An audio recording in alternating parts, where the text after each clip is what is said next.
You also have while loops. I don't use while loops that much, but you will find it in a lot of other code that you read. So I think it's important that you know that they exist. Similar to a for loop in that it will execute everything in there.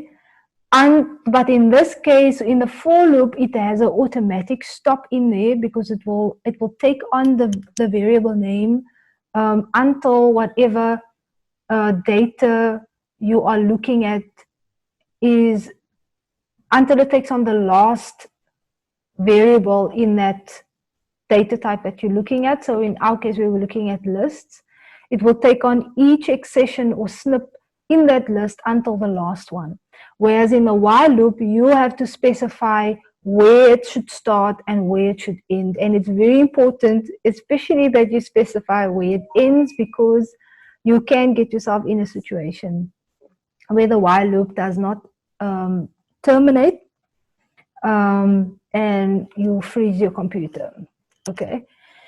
And a lot of times that can involve you having to switch it off because it runs endlessly. It runs and repeats the instruction that you give it. So the expression, it will run that as long as that expression is true. When it's no longer true, it will exit the loop. So if one of your friends, for example, is sitting with a packet of candy and they say, how many sweets do you want? Then you say, throw me a packet of sweets every minute until the packet is empty, for example. So the while loop does have more flexibility compared to the for loop, but it also comes with more dangers.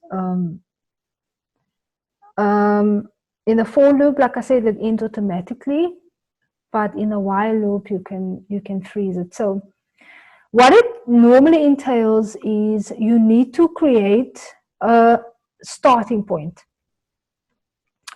That's your first step. So you need to tell it what it needs to start looking at.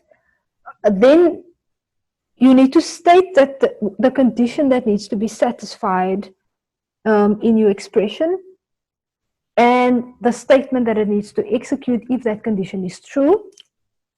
We will see some examples. And then you update the condition or the expression as needed to ensure that the while loop keeps running, number one, and to ensure that the while loop stops when the condition is no longer satisfied. So for example, you say you've put sum to a value 2, right? So this is your variable name that you're storing the value 2 in there. So this is you having a starting point. Then you will say, in this is your expression, just like with a for loop, so there will be indentation. While the sum is less than 5, print sum. Then you have to make sure that the loop keeps running, right? So it's going to print sum. Sum is equal to sum plus 1, right? So here's your sum. So you will say, after it prints, make sum equal to what it originally is, which is 2 at the beginning, plus 1. So it's going to be 3. And then go back into the while loop, check if this is true. Is 3 still less than 5? Print it, and then add another 1 to it, so now it's 4.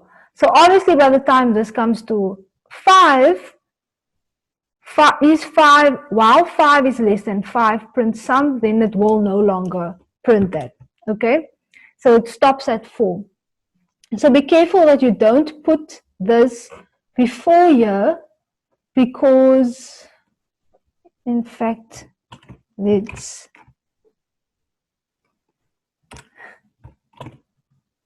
have a look at that. If you put this in front of this, now you can put it in front and ahead if you want to, then it's going to first add this and print it, right? So let's say you go to the point where sum is, so initially you can see that it's not even printing 2 first.